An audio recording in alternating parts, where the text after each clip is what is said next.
All right. Can you introduce your character, Flavio? Alright. My character is called Aline Werner. He is a Caucasian Romanian. He has black hair, black eyes, and born in 1988. He's 175 meters and 75 kilos. So, my dude is the quintessential computer dude. He likes gaming, especially. He dreams it, he lives it. He has all sorts of catalogs in which he thinks of the next game he'll play or has the walkthrough for the next game that he wants to run. He has seen all of the presentations that he could find on the internet so that he knows what to play, when to play it. But of course, he's an adult, he has to go to school, and at a point, he kind of just started playing a lot more games. He even started working from home to make more websites so that he has a steady flow of cash so that he can actually buy all of the computer parts and the consoles that he wants to. But at a point, mom and dad said, "Hey, by the way, I talked to one of my friends that lives in Canada. You know, the one that moved in Montreal after you were born, immediately after the revolution." And Aline just nods, almost like, "Yeah, sure, why not? I don't care." So yeah, don't you want to finish your doctoral studies there? Because you have the grades, you have the years, and you can just, you know, do maybe some company wants to hire you if you have a doctorate as well. I don't care. In your country, maybe I'm going to see Ubisoft's main offices if I'm going to walk enough or take the bus if I have the chance. Sounds cool. And after that type of event, that for Aline was just another day, he really didn't care because he was so busy at finishing that particular game in that particular day that even getting his passport and making sure that he has the right English exam taken, making sure that he has enough money to actually go to Canada, and of course, he shipped all of his personal belongings through separate venues so that he doesn't have to deal with the whole plane issue. Because we all know that if we go on the plane, we might just lose all of our baggages except the ones that we are carrying with us at that particular time. So he just took the Level magazine and, oh, who am I kidding? He took 10 of them just to be on the safe side. And he's just cruising that, what was it, 10 hour? Yeah, about between 10 and 12 hours of flight. He's just rummaging through, playing his video games with the Wi-Fi turned off so that no one bothers him or he doesn't bother the navigation system of the plane. And when he arrives at Montreal, he looks for the sign uh, where he would find dad's friend, and it would be something like bros for life, high school ruled, or something along those lines. I know that used to be so corny at one point, so he made sure that his friends were equally corny. So he looks over the note where he's like, okay, this is the description of the dude that I'm going to be staying with the next couple of years, maybe, or maybe the rest of my life. Who knows? I don't know. So, life's long, we never know. So he goes to this friend with the sign that's clearly big so that he can notice him in that big ass crowd at the airport. And he's like, yeah, hi, I'm Aline Werner. I think Dad told you about me. Hi, Alan. I'm Yuri. It's been a long time. I've seen you when you were still a kid in Timisoara. How's your father? Well, he's still good. He's still working.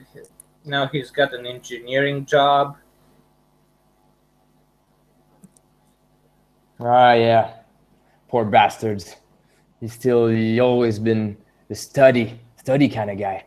In front of you, Yuri is he's a average, maybe 5'10", really skinny, in the 50s man. He looks in shape. He has tattoos on his forearms and a tattoo coming out of his t-shirt in his neck. Looks like old, really old tattoo, probably made by an old communist back in Romania. He smells like cigarette. He has yellow teeth and yellow air like coming out of his nose. His eyes are yellowish as well, with really like red veins in the corner. He looks at you, he's not smiling.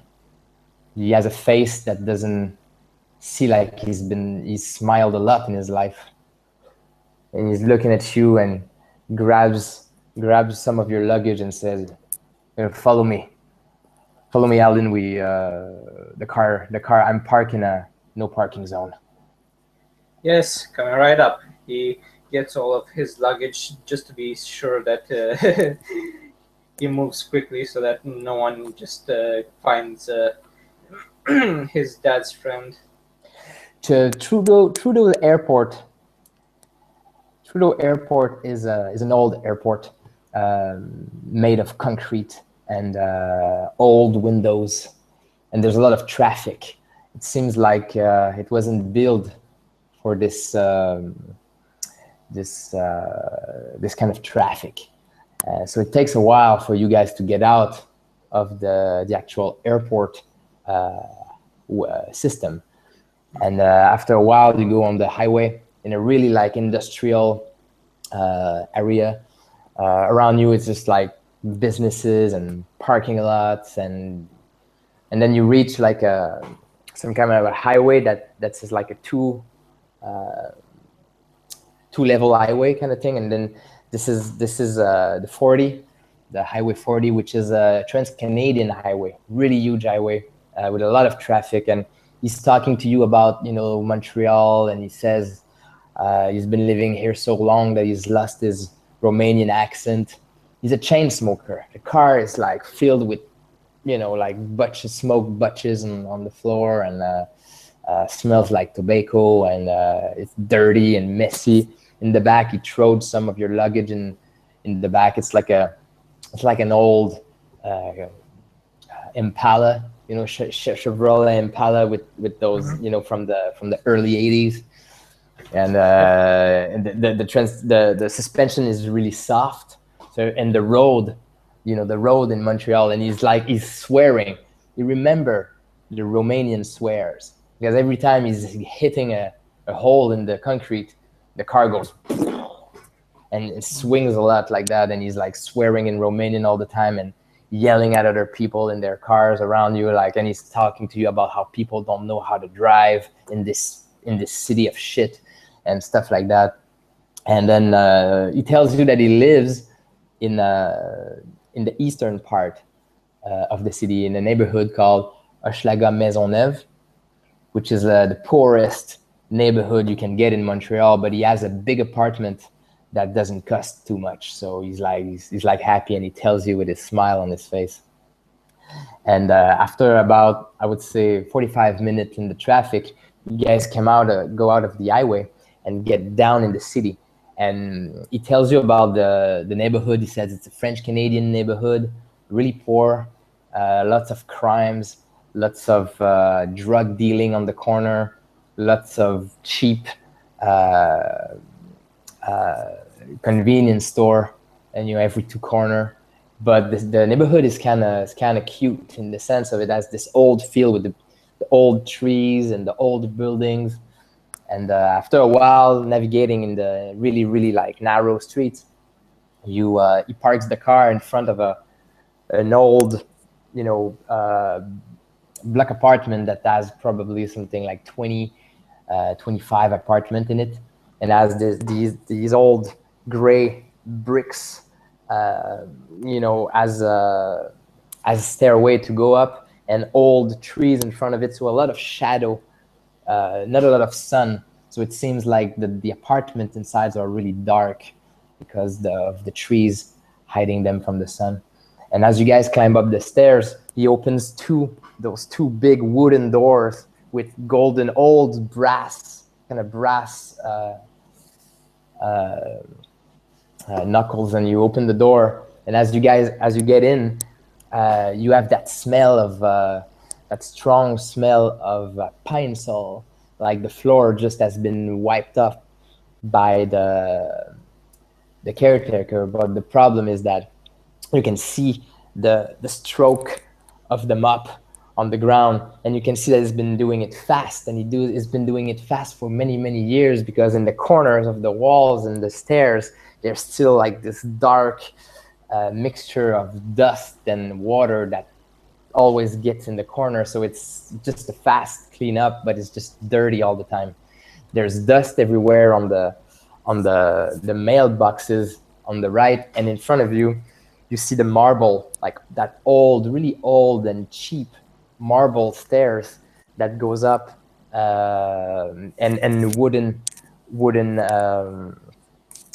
staircase that goes up the building.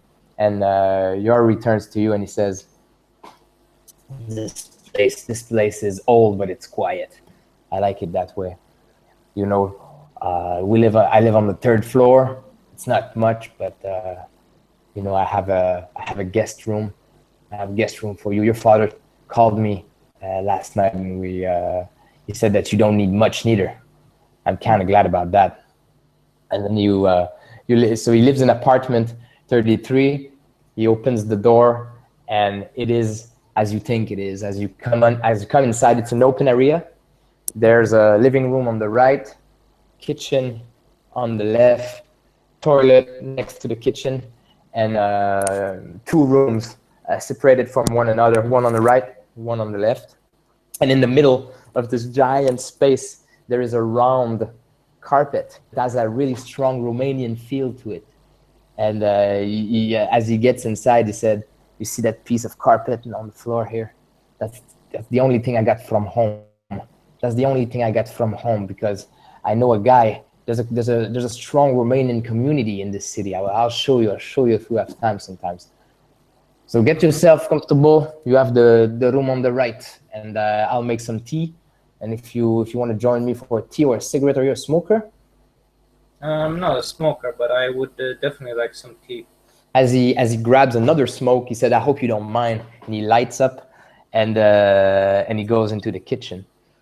The room that he gives you is a small room. There's a small bed, and there's just one little commodity, like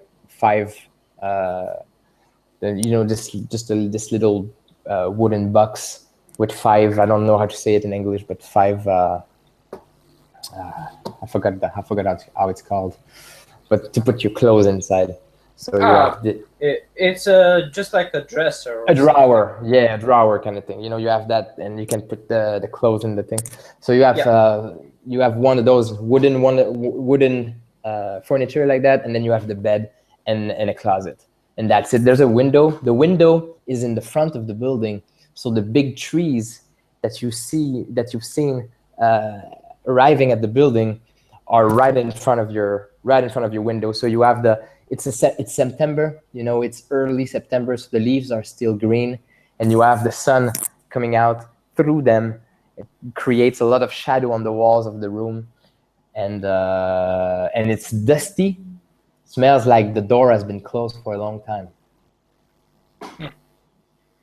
Okay, let's do this. He gets some of his bare minimum essentials that he feels like, gets out his laptop, starts mounting his second monitor. Of course, his desktop will be arriving sometime later this week, but for right now, he can manage with just a laptop. He gets out his headphones. He starts putting all of his clothes in the cupboard, and just tactically moves the table in so that the lighting and shadows don't have to reflect on the monitor, so that he has all of that strategic position, so that he can focus on his work and play. He l- looks over and sees, oh, okay, I can work with this. And he starts putting all of the books that he took with him, the magazines that he took with him. Okay, this goes here. This goes here. This goes here. He looks over. Perfect. I don't need that. And and starts putting more clothes in. Starts making an order. Okay, these are my pajamas. Throws them on the bed and starts thinking, okay, this window here needs to be opened just right so that I can. Okay, perfect. And then goes back to unpacking and starts looking. Okay, tomorrow I need to go here, here, and here. This is where I need to go at. I already showed them all my paperwork at the airport, so they know that I am here legally and not an illegal immigrant. That's good. Now, tomorrow I'll have to go to the school itself to present myself, and hopefully my paperwork are already digitally arrived.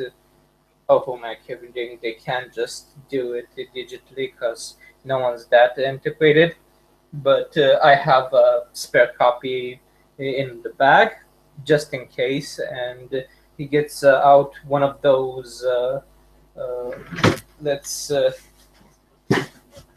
kind of like this thing, you know, this sort of a bag in which it's only good for paperwork, you know. So he has some writing utensils, he has some papers that he can carry, one or two of those very thin books that he would like, aka a magazine. But everything else is on an external hard drive or a flash USB stick, so that he can easily just put it in and okay, this is my paperwork, so that he has his own thing ready set up.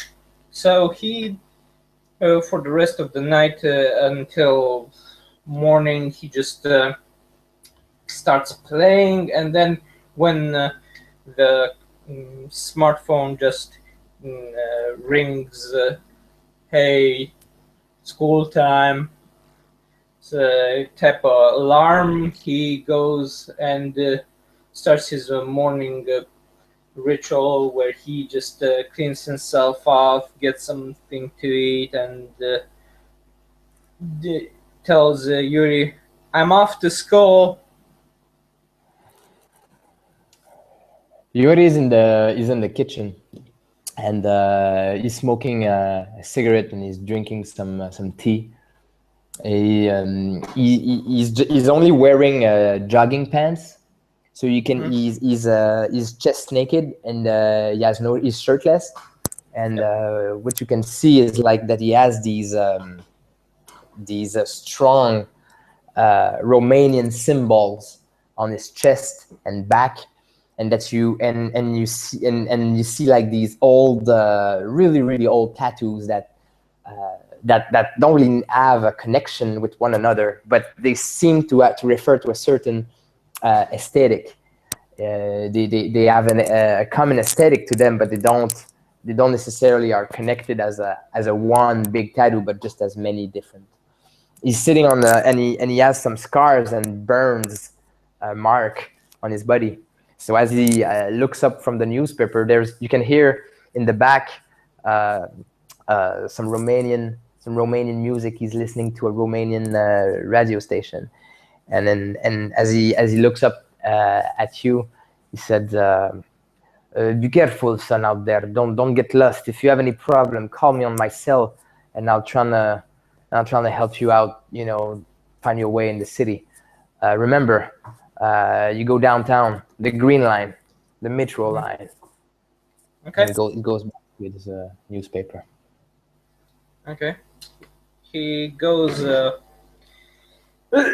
back, gets his bags and smartphone, puts out some earplugs, and starts walking through, listening to some music that he found on the internet that he kind of is in the mood for listening. It's not so much as he uh, is interested in one type of music or another. He's just like, I'm in the mood for listening to this today because I feel like listening to this. And it's some electronica that he found, and that I don't know why, but it seems to gel with his mood. So he goes through the metro line, uh, almost like, oh, cool, we didn't have this at home. And he's looking The over. the metro stations are all different. Mhm. Depending on which one you take, they have a different architecture feel to them, and each of the metro station has been made by a different artist. Yori has been telling you about all this, and he told Mhm. you that you need to take the Green Line. So you enter Métro Préfontaine. Métro Préfontaine is this weird station where the outside is a cement concrete Mhm. structure, but with big round windows that looks like half of a sphere, Yep. kind of thing. And when you open the turning doors, you have a small area and automatic stairs that go down. The smell in Mhm. the metro is a really interesting smell. It smells like rubber. It has a strong rubber smell to it. It's dusty. There is newspaper in the corner on the floor. People throw their paper on the floor. There's always like you're always gonna see someone with a little I don't know, Duster. duster and stick and putting the things in a bag. And there's a lot of people walking by. Everybody has earbuds in their hair. They keep to themselves. They look on the ground. Every metro station has like an artist performing somewhere with a hat on the ground, and there's always going to be people asking you for money. Always, there's always going to be one, especially downtown. Going down the stairs at Metro Préfontaine, you hear in the distance a violin, a slow violin, slow tune, really nostalgic, melodic tune coming from the distance, echoing in a really long corridor. And at the end of the corridor, turning on the right, you appear on a mezzanine, and you can see the train rail down there, and you see the train, the metro train coming in, as you walk on the mezzanine, and you have plenty of time to go down the stairs and take it. Montreal's metro train is blue, and it has a look of a 70s sci-fi train. Like, it's really roundish. It's blue with a red line on the side, and inside there's like everything is plastic, strong, really hard plastic, and stainless steel poles. And the inside is like orange and white. So and it's not so crowded by the time you take it. And you know you have to go west and go down at McGill Station. And so every time you get inside the metro, whenever the door closes, whenever you arrive at a new station, there is a typical sound that goes ding doom, ding doom. And there's a female or a male voice saying the name of the station that you go through. You know you have to go down at McGill Station, you already told you before. And as you go down at McGill Station, by the time you reach that station, the metro is crowded. There's people everywhere standing up, and everybody gets down at McGill Station. McGill Station is a huge station compared to Prefontaine Station. It's a station that is embedded under a commercial center, downtown Montreal. So once you get out of the train station, you can see all these different ways you can go, and stairs that go down and stairs that go up, and corridor that reach different area. And following the sign of McGill University, you reach the campus outside on University Street. Mm-hmm. Yeah. For Romanian, this is kind of like, wow, first time on a metro, especially one from Timișoara, which is really weird because we don't have any metros in Timișoara. And to Aline, it's like, wow, cool, huh? Well, at least the beggars are still here. That hasn't changed. Where everywhere I go, it's like another beggar. And well, at least this time we have some musicians that kind of play some kick-ass tunes from time to time. So an improvement. But again, still people need to clean up their mess. That never changed. Oh well. Back to my usual route. Hopefully these aren't that stuck up people when I actually meet them. And he starts making his way through the campus, looking at all of the strange new people that may or may not be dancing or singing or just drawing stuff around, depending on the time of day or night. But he is during the daytime right now, so early morning, so there shouldn't be that many artists there. But hey, never know. So he makes his way, looks towards all of the technical drawings that all of the students that are there, trying to see how advanced they are in their particular fields or classes, because everyone just makes a circuit at one point or another for their class, or just has a long page filled with codes in different programming languages that some are known to Aline, some aren't, because hey, you only have a limited time in this world and you don't know them all, mind you. So not everything would be familiar to him. And he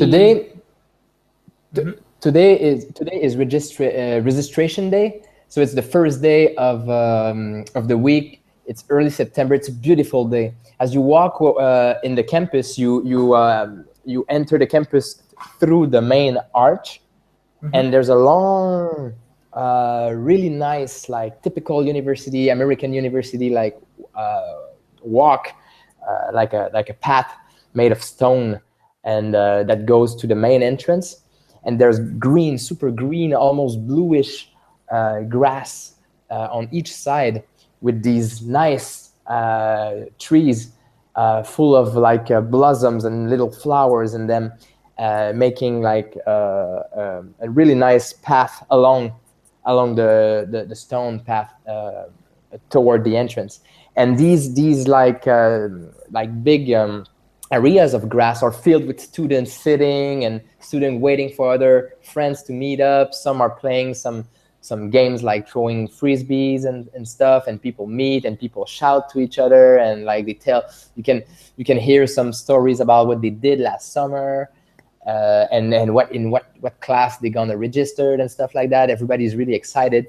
You can tell right away that what you see is a lot of multiculturalism. A lot of people that seems to come from another country. They're not. Most of these students are not Canadian, just by the way they look and by the way they speak. You hear different languages, you see different faces, and it's really crowded. Like a lot of people, and everybody goes in the same direction, which is the registration office in the main building in front of you, following the sign. It leads you there. And as you enter the main entrance, those big red wooden doors are already open. There's a lot of people coming in, getting out, people with paper in their hand, talking on their phone at the same time. It's a nice sunny day with some heavy white clouds, and you can see the blue sky in the back. And as you get in the university, it smells fresh. It smells like brand new, even though the university is really old. You see these old floors with the big McGill symbol and engraved in the stones. You have like two stairs that goes up like that and turn to a mezzanine, and you see the corridors going in two directions in front of you. There's a couple stairs that go down a little further, and there is your typical early September registration office lineup that starts right there on the right, and you can see the lineup is like a couple 100 meter long, and some people are complaining, and some people are shouting, and some people are listening to music and sitting everywhere and just wait to get in line and reach the registration office. Yeah. Luckily for me, I packed my PS Vita and Nintendo DS and 3DS just so that I would wait with full batteries, mind you, because usually these things take a couple of hours. So as he's waiting, he's like, no, no, no, and he's listening in his earbud to whatever electronica he found on YouTube, and he's like banging his head while waiting, looking from time to time. As soon as he got into a point in the game where he can just stop and look around to see, oh, one more step, one more step, one more step, one more step, one more step. It's that rhythm of the beat, almost musical, but in a very much in kind of like in a cacophony of the sounds. It's filled with actual melodies and sounds that doesn't truly mix, but somehow there is a rhythm to the beat, and there is a beat that just goes. And as soon as he just stops following the beat, it's his turn. As this is how quickly, if you have something to do while waiting, the waiting just goes. And it's his turn.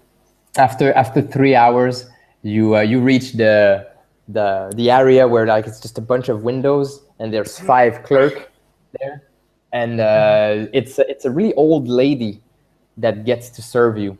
So as she grabs your paper, she looks at you, going like, So you're from Romania? Yep. All right. So let me tell you this. This is gonna be your.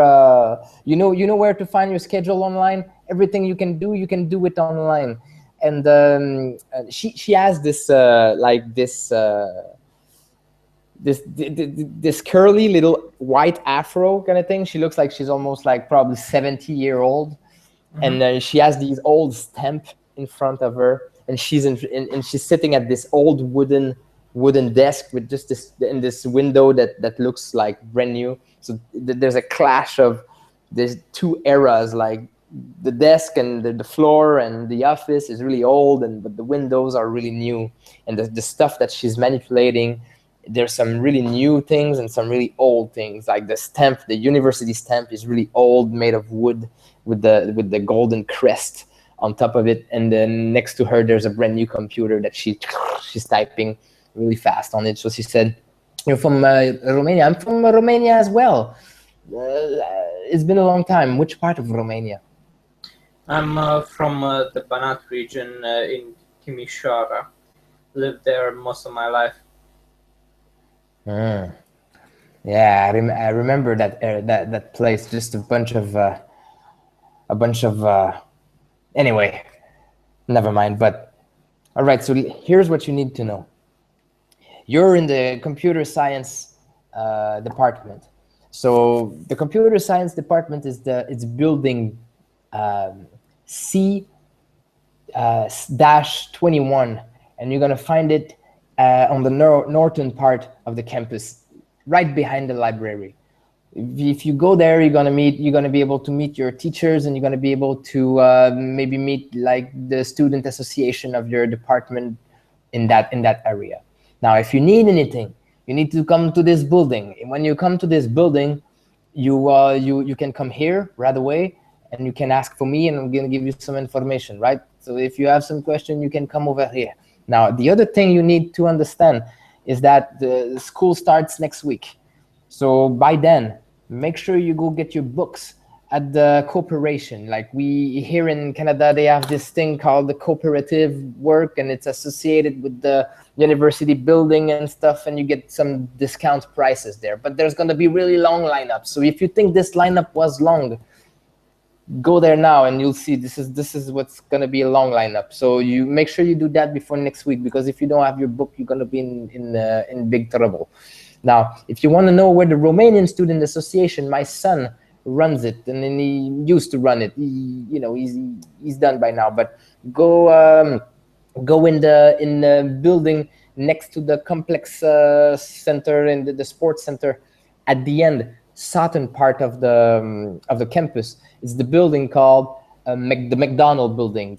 Not McDonald from McDonald's, but McDonald from the Scottish guy that is part of the creation of this place. So you go there and you're gonna see, and you ask for the Romanian Student Association, and they're gonna introduce you to the Romanian community if you care. So any question? Nothing so far.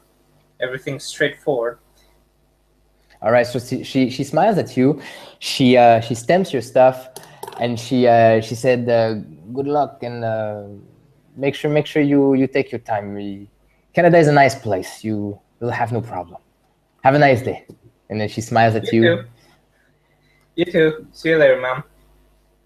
And he starts going towards first the computer science building in which he needs to study for the next few years.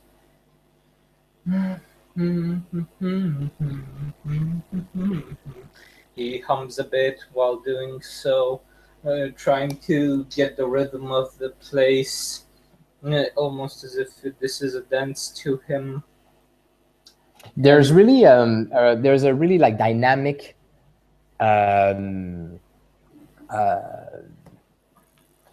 people are running around. Everybody's like smiling, and everybody looks busy, and everybody walks super fast. People are like, trying to go somewhere. They look at the campus plan and map, and you have new students and old students, and they all look like busy and walk around and look around. And talk to each other on the cell phone, and people are gathering everywhere. The campus is really big, like and it's next to a mountain, the Mount Royal mountain, and so arriving from the metro, you come from the south, and the north is toward the mountain. So and you have like northeast of the campus, you have the sports center with the football stadium, and northeast, next to, just in front of the metro, you have the library and where you can buy the books and stuff. And on the west side, you have all the big building where all the classes are being taught and stuff. And in the middle, you have this old building that connects to all the other ones, which is the main entrance where the administration is and all that. And by walking in the campus has that old Scottish, British feel to it, where building has this British architecture aesthetic. They're really old. They look like banks a little bit. All the buildings looks like old British banks made of stone and gray stones, and really strong building with small wooden windows. And the trees are kind of old, maple trees, and they have like these strong, I don't know how you call it, lumber kind of thing. And and people are gathering and sitting under them. And there's a lot of different paths that goes in the campus between the buildings. So everywhere you walk, there's always a little like sign telling you like, this building is that direction, this building that's that direction, this building that direction. At least they're better organized than last city that I've lived in.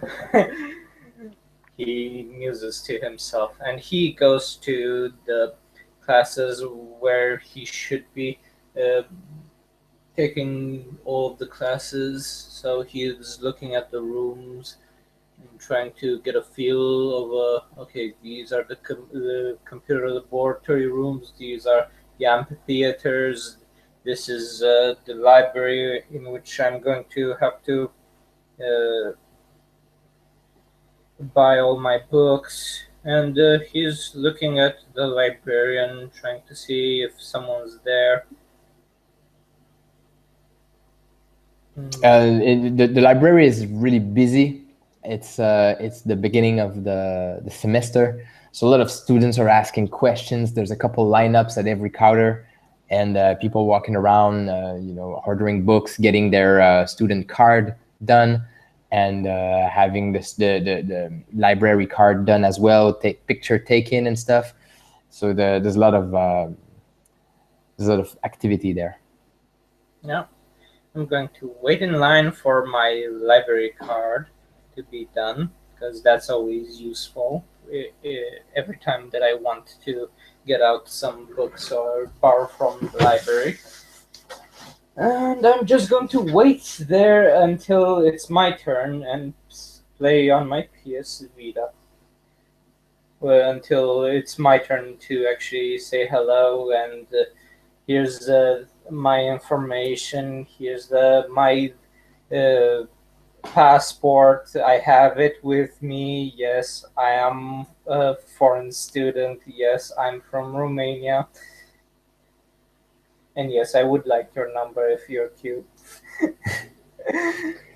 The formalities of getting your card done is something that is kind of fast, and after maybe an hour or two, you have all the information you need to get how to find a book in the library, how to register online, and you get a brand new library card with your picture on it, and then you have, and they mention to you that, and the clerk is really proud. He's a young student. You can see you see he's a young student that he's been there before, because he's telling you like all kinds of stuff that he knows about the library, and he tells you that he's like, this place is the only one that has that many books in town, and it's open 24/7. And he's like, he's almost like his chest kind of come up when he tells you that, and he's really proud to tell you, you come here whenever you want, and you can use these super fast scanner there to scan and make your own PDF out of these books in here. This place is amazing. You'll like it. I'm sure I will. Thank you. And he pockets in his hidden pocket his library card, and he's going to, after making a short tour and making sure that he has all of his paperwork ready and has a kind of like a schedule with every class that he needs and scouts out ahead every class that he has to go the living room physically to see it to notice, okay, this is this is that. He's like, okay, let's wander a bit, see if there are any extracurricular activities. Maybe I can learn some tango or some dances from time to time, because from time to time they host events on some of the sports uh, places. But if there is, there is. If there isn't, there isn't. Usually it's kind of like a faculty run thing that mostly it's students that are running it. So he's not holding his breath if he can't find anything, you know. I'd like you to do intelligence research difficulty 6, please. Okay, so intelligence and research coming right up. Okay. And I have 3 successes. Tell me about it. Well, this is basically a very, very busy time of the year. Naturally, there would be some flyers here or there at the library or at the student council room in which they might know exactly. So he'd have to go to the representative that the old lady with a white afro told him, so he'd know better where to direct him and what programs there are in the school. So he's like, okay, there are a good amount of signs, but too many students around here, so I'll have to go with my Romanian representative, I guess. And he makes his way to the Romanian representative. All right. So when you reach the Romanian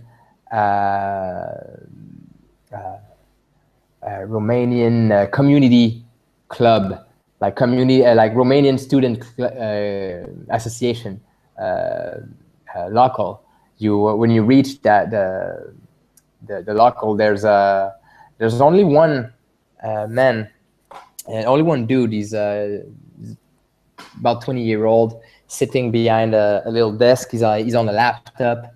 He has like glasses with really thick black plastic structure to them, and he has a strong black beard, and you know, he has a messed up black hair, curly hair.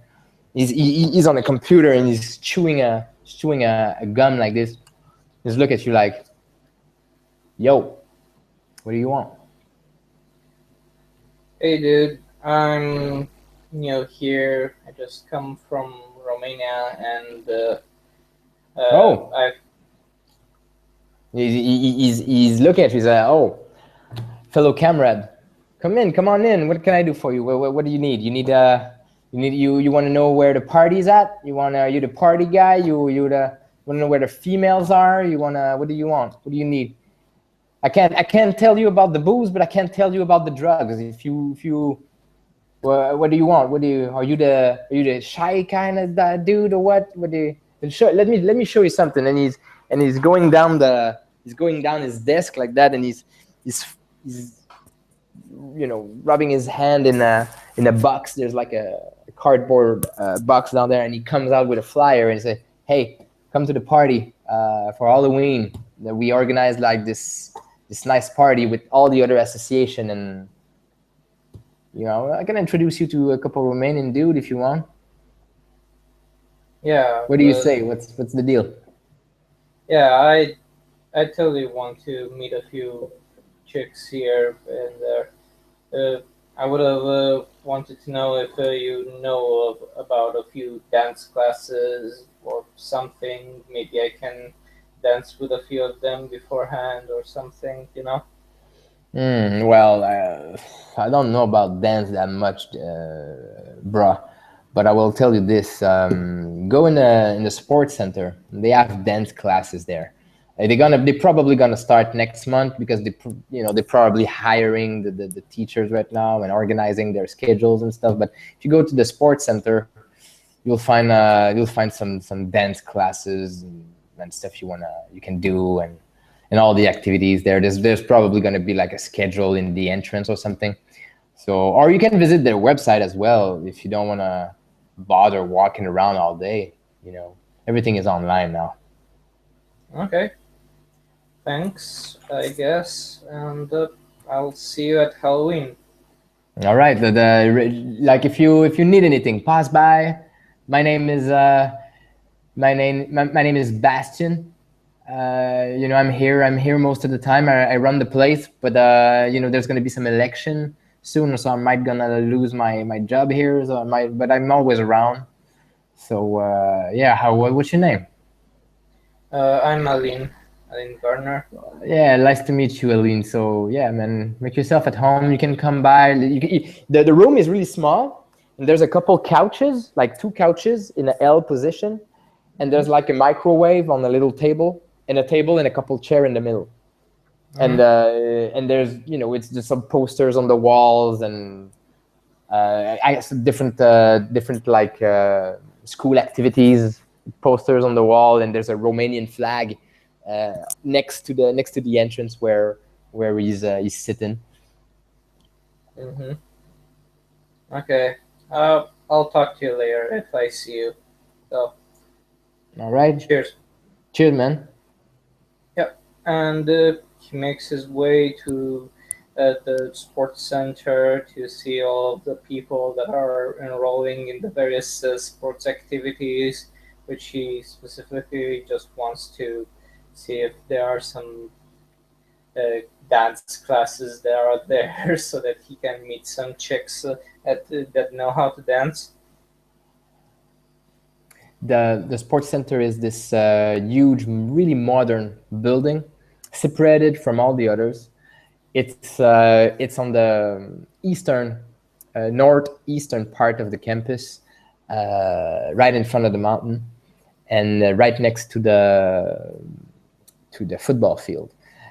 It's full of windows. Like one side is just window, and the other side is made of stones that looks like the same kind of stones that the rest of the campus is made of. And so as you get inside, it's just wide open, smells like a new building. There's a lot of people. There's a couple lineups there for people registration and making their sports center card done. And there's like this big panel where there's a lot of information written on it, and the schedules are there showing up all the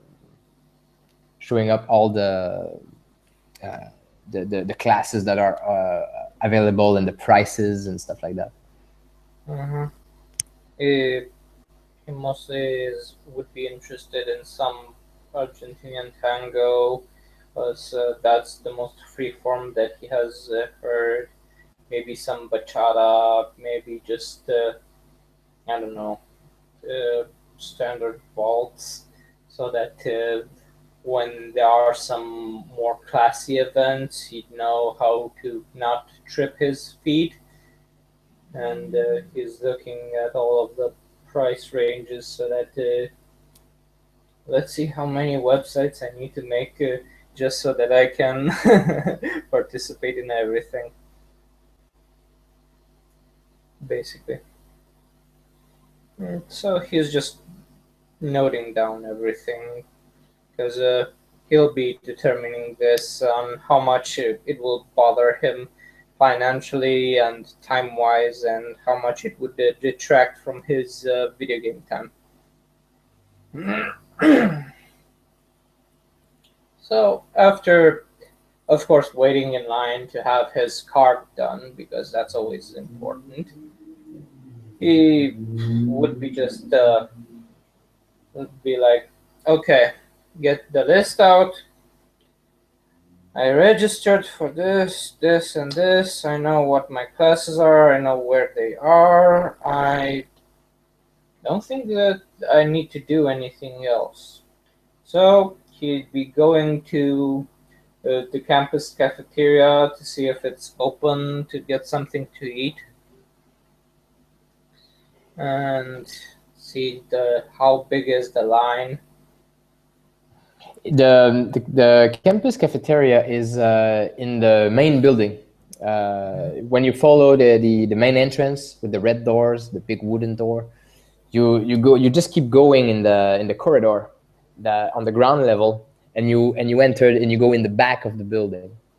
In the back of the building is this giant, big cafeteria place, and in the back of the cafeteria, so you need to go through all the tables to reach the counter, and there's like this huge like serpentine parkour kind of thing, like trail of stuff that you can get on your plate, and then you follow that, and then you pay at the end, and people are sitting. So that it's full of people. It's full of people walking around.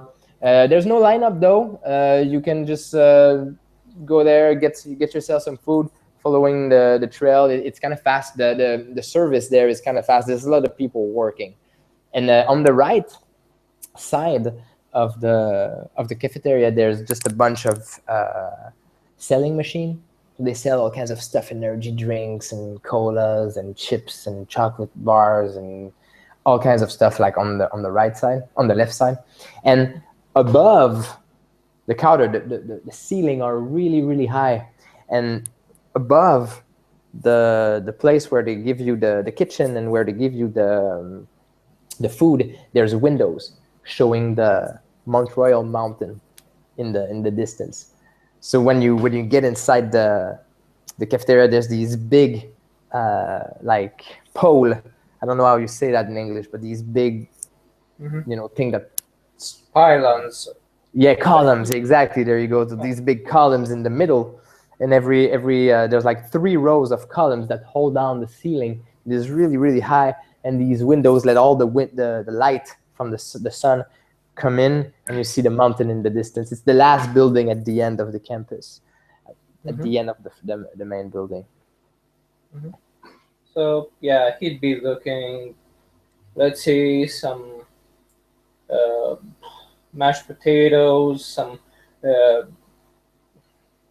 schnitzel made from pig, some schnitzel made from chicken, some salad here, a piece of bread, and pays the service lady or dude that is there, and then goes to the vending machine to get a Snickers bar and Fanta orange, and then sits at one of the tables, starts eating, and makes sure that he has all of his paperwork and devices inside of it, his little bag, and after he's done, he puts the bag in front of him and then just uses it as a pillow and starts sleeping.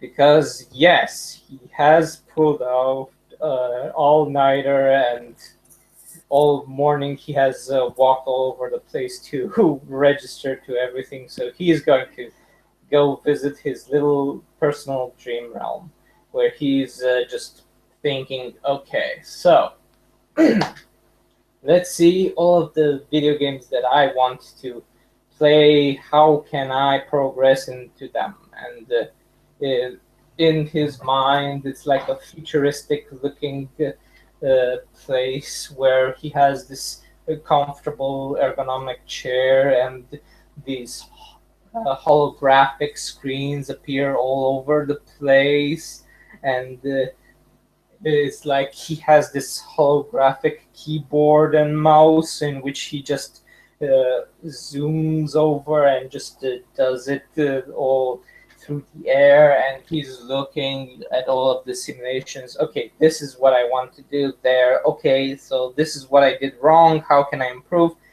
And then he noticed one screen. One screen that shouldn't be running that simulation. It's showing something else entirely. It's weird because shouldn't be there. So he looks closer to that particular screen, and then he sees a man arguing with an older gentleman there, and there is a lady alongside them. And in the midst of their arguing, something happens. It's almost as if a vortex opens from the time stream itself, and both the older gentleman and the lady are sucked within it. And the man that was arguing with the older gentleman is just standing there, bemused, bewildered. He doesn't know what's happening. He's like, the fuck type of look in his eyes, and he sees that the older gentleman just vanishes, disintegrates. He's not sure because what once was this old gentleman is like in a million pieces, swept through the waves of the whole beam of light that sucked him in. And that lady is now alone. At this moment, there's a voice. Aline, do something. You should help her. What are you waiting for?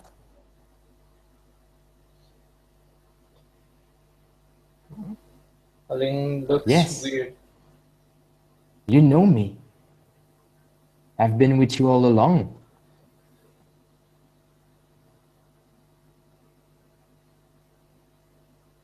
He hears this voice. He's bewildered, and he starts going, getting the screen with the simulation with him, and it goes to the sector within his dream realm where it should be running the game simulation, but instead runs this weird video. And while he's going, he sees that this girl is walking alone, and then the image clears, the mist a bit parts, and she's in the ruins of a castle. At a patio of said castle. We don't know how long that castle has been there, but it's clearly abandoned by civilization and time itself, forgotten, almost as if eons have passed. This castle already has a lot of moss on its columns that should have supported the floors of another floor, but there isn't anything there anymore. It's broken, shattered in lots of pieces. Statues are on the ground, littered, and she is walking alone. The lady's in grave danger, Aline, and you have the power to make a difference. You should use that power. Try to help her. He starts rushing a bit. through the various places, the various bits and forests, the server rooms of his conscious and subconscious that are represented there, all within different layers upon layers of his own mind, his own personal reality that he has made for himself. And he sees her touching the moss, seeing all of the greenery that gets out from the marble, gets out from the concrete that once was this magnificent building, the wooden tiles that were there, the wooden floors that were there are already rotten and creaking at every step. It's as if you step with your whole weight, and if you're not careful and jump up and down, you might just go through the floor. And just as he's going to that particular simulation to see, okay, what's actually happening anyway, he sees what should have been there. He sees the game running as it should be. He sees just another Dark Souls event where he died because he didn't put up a shield. And it's like, the fuck? Why is it showing different things? And when he's looking back at the screen that he had ordered to follow him, it's exactly what it should be, the Dark Souls simulation. And then when he wants to turn back to his command chair in the nexus of it all, in the nexus of his uh, place, he finds on the ground three cards: the Lovers, the Inverted Death, and the World. Aline, this is my message to you. It is not your destiny. It's someone else's. But you have the power. You should find the will to make a difference. You have that in you. You need to find it. Make use of these cards. Find out. It's all good. Have faith. And with that, he returns to his chair and wakes up. He sees the faculty uh, cafeteria and looks over at the busy people that are coming and going just to grab something to eat because this is lunchtime, and he just dozed off for a few seconds to. As you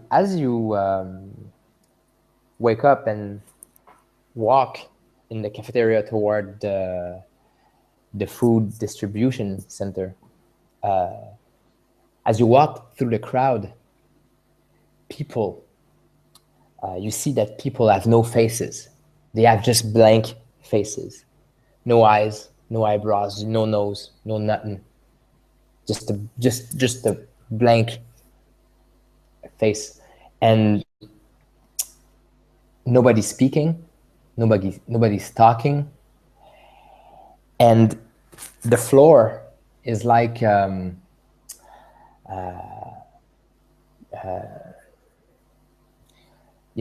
sands in the desert that you. Mm-hmm. So as you walk toward the food center, you get sucked in the floor slowly. Mm-hmm.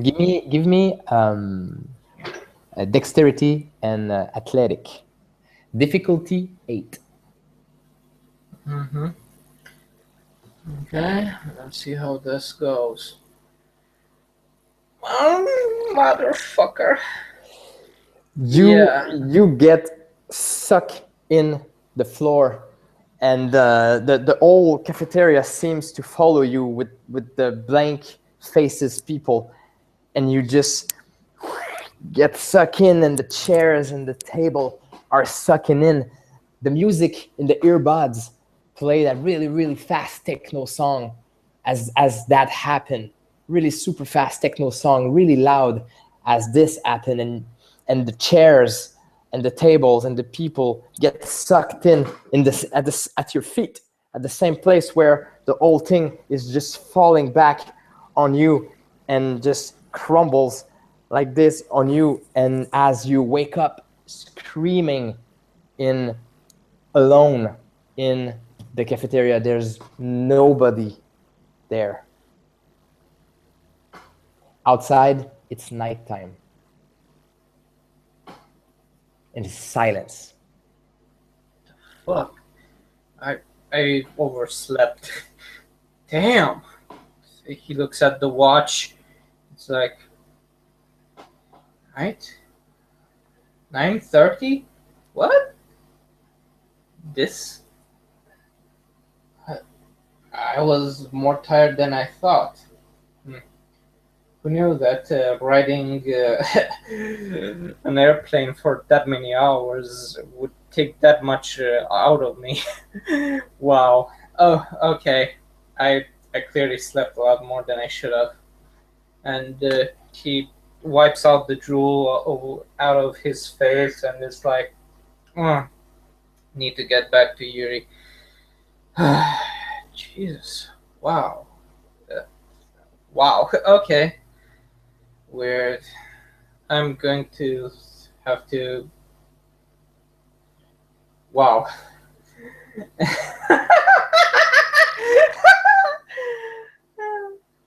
Yeah, wow. Okay. That was weird. That was weird. No. Okay. No. No. No. No. No. No. Well, okay. I really need to not eat then fall asleep because that's not a good combination. Not a good combination at all. Why did I think that was a good combination? So, no, not doing that anymore. So, yeah.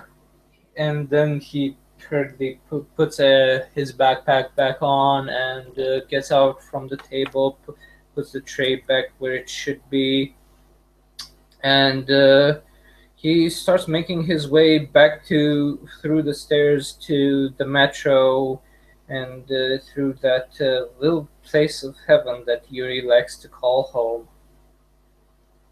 And after he goes home, he's like, "Ah, fuck this! I'm going to sleep in my own bed this time." And when he wakes up, to his usual alarm that is like sang by GLaDOS from the first Portal, the ending theme song, which is just like, "This was a triumph. I'm making my note here. Huge success." And he puts his hand where his smartphone should be to close the song. He starts touching something else. And that is a more metallic touch. The touch of what we know outside of this room know is his avatar. But he starts touching it. It You need to make use of that power, how to make use of that potential. In you, there's a lot of will, but it's asleep. All that will is dreaming all the time. You need to wake him up. You need to have that faith. okay. Who are you? I've been called many names, but you can call me Daisy. That's the name you want anyway. That's the name you would have called me if I would ask.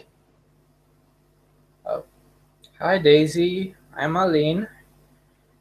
Um, what do you mean by Howard that's asleep?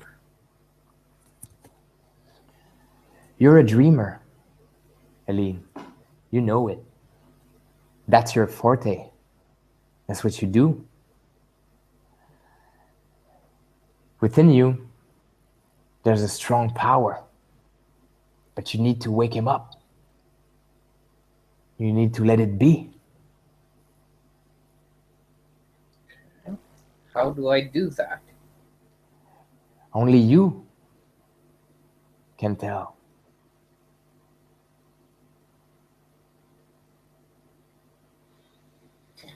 Okay, this is weird.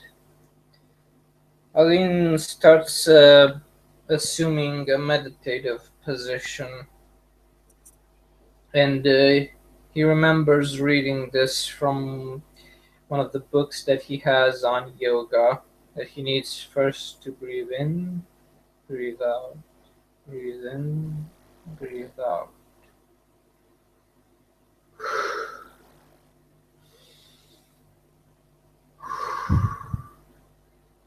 Okay, let's put everything in perspective. What do I know so far?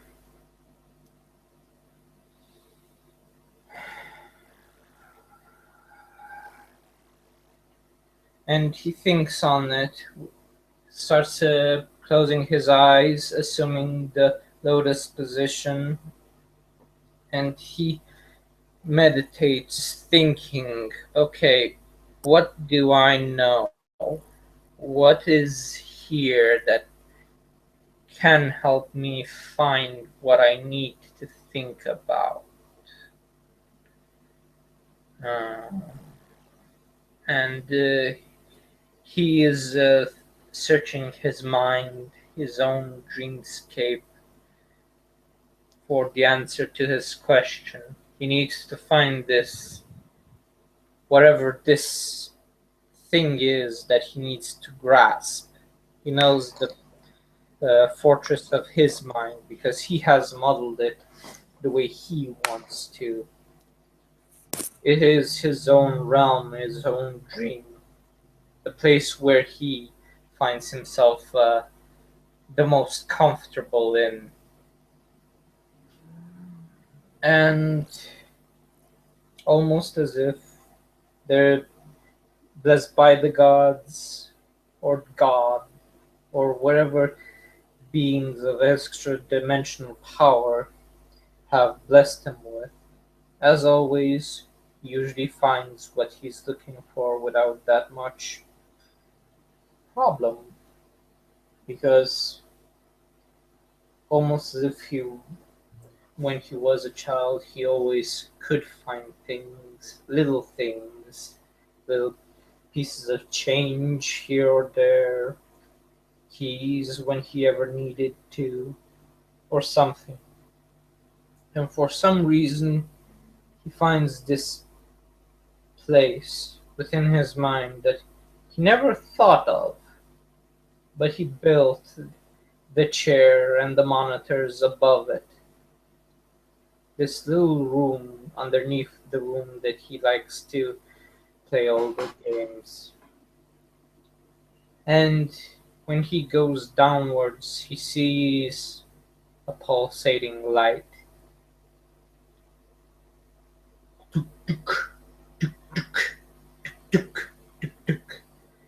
Like a heartbeat. That it's almost as if the more he goes towards that pulsating light, the more the heartbeat races.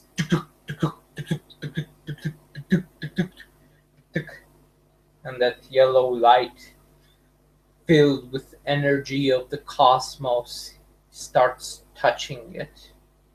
And it's almost as if when he starts touching that light, he sees his room, although the tint of his room is totally different.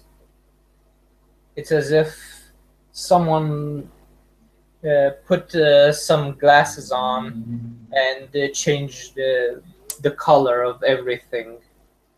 And he starts seeing all the little creatures that are asleep alongside him. He's not the only one that was dreaming. He's not the only one that was asleep. There are many things that are asleep in his room. There are many things that are just waiting for him to wake up. And he starts looking at all of these little beings that are there that just sleep this beautiful sleep that he once was in, and he's just looking at them, curious. This little animal, almost as if he's thinking of Digimon, that one anime from long ago. He liked the third series better than the first two. But still, he looks at it. Reminds me of that series for some reason. Before you evolve into something better. But why is everything asleep? He wonders to himself. And he looks at his bed, and it's like that's where he should be, technically, but he's walking. He looks around the room. It's exactly the way he left it. But it's almost as if he was playing Soul Reaver when Raziel was in that spectral plane. That plane where the Elder God likes to be in, with all of its wraiths and ghosts that he commands. He touches the wall. It's like when he touches it, it's not the same way it be in reality, but it is the same. It looks the same. It should feel the same, but it's not. It's as if they're made of dream dust or something. He's not sure. He thinks, he wonders, he's going back to his bed, back to his sleep, and he closes his eyes, tries to visualize his dreamscape once more, and he's back into his mind where Daisy should be, but when he's trying to close his eyes and opens them again, he's awake in reality. He's where he should be, and his hand is on the smartphone. And that will be all for Aline's prelude. Thank you for watching.